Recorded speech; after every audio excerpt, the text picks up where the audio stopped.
In this lesson, we'll talk about some viewport shading methods in Maya, as well as some selection techniques that we need to be aware of. Okay, so for this lesson, we're actually going to start with a scene file that we've provided for you.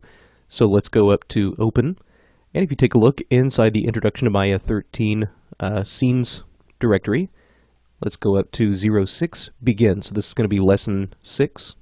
We're going to open up the start file for that. Okay, so we have this simple little scene here.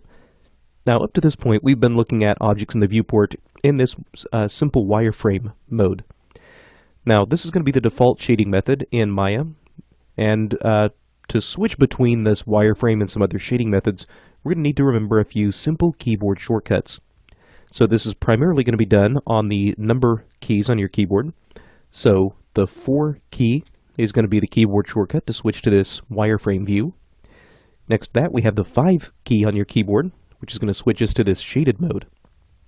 So now we actually have some kind of shading that's going on here in the viewport. And you can see we do have these 2 different object types, and we'll talk a little bit more about these 2 different surface types as we start to get into our next lesson. And you'll really start to get familiar with these as we start to get into the modeling section of this training.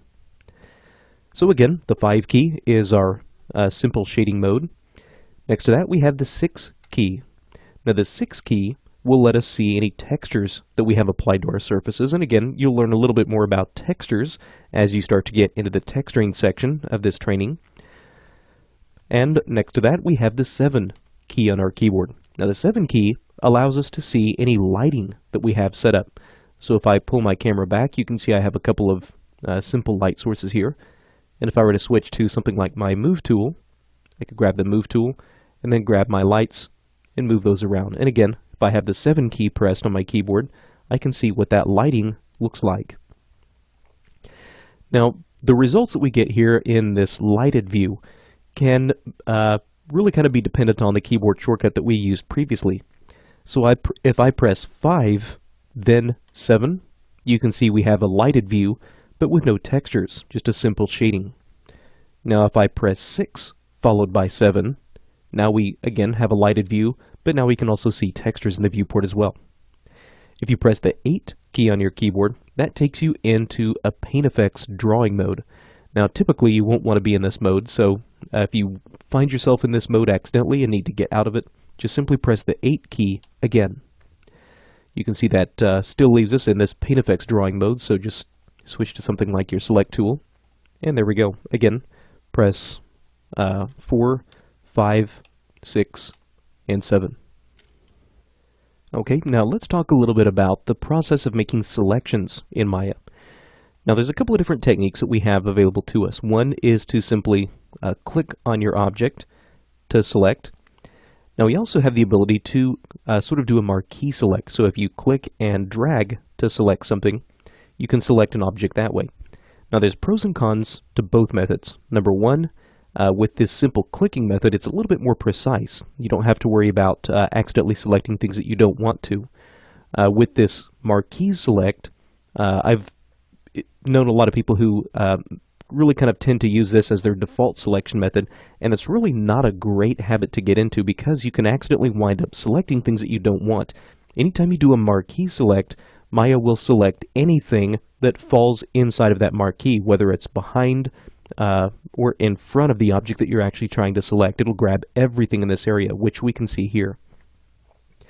Now, this starts to become a little bit problematic, especially when we have multiple objects in our scene. So, for example, if I wanted to grab this NURBS sphere right in front of me. Now, at the moment, you can see I have this polygon object behind here. So if I'm trying to grab this NURBS sphere, and if I do a marquee select, just clicking and dragging, you can see, yes, I do have this sphere selected. But the problem is, I also have this guy back here selected as well, and I don't necessarily want that. Now, there's a couple of indicators here that you can look at in Maya to tell whether or not you have multiple objects selected. Usually, if you just have one object selected, you'll see this simple little green wireframe around your objects. Now, if I marquee select, you'll notice that it's no longer a green wireframe, it's now sort of this white wireframe. So anytime you have multiple objects selected, you'll usually have a green wireframe and a white one. So the green wireframe usually indicates the last object that was selected. Another indicator that you have multiple objects selected is up here in your channel box, which we'll talk about this channel box area a little bit later in this training. But for now, what I want you to look at is this area right up here. If I just simply click on an object, normally this is the area where the name of that object gets displayed, so we can see exactly what it is that we have selected. You can see if I have just one object selected, one name shows up here. Now, watch what happens if I do a marquee select. You can see number one, this wireframe changes to white, which is, again, a pretty good indicator that I have multiple objects selected. But the other indicator that we have here is the fact that we have an object name followed by 3 little dots. Anytime we have those 3 little dots, that's an indicator that we have more than one object selected, or we have this object selected plus several others. So let's talk a little bit about selections and how we can start to control the selections in Maya. So what we can do is, if we need to have multiple objects selected, again, we've seen how we can do a marquee select to grab multiple objects, but we can also do selections with a little bit more control with just a simple select. Now, if I press and hold the Shift key on my keyboard, I can start to add more selections or more objects to this selection. The Shift key, whenever selecting objects, really sort of acts like a toggle. So if I Shift select an object, I can add it to my selection, or I can also continue to hold Shift and toggle that selection on or off. So this becomes, again, sort of a useful thing if we have, let's say, multiple objects selected.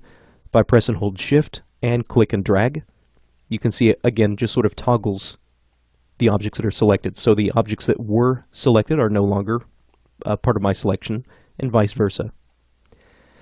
Now, if I press the Control key on my keyboard, Control key acts as a pure deselection mode.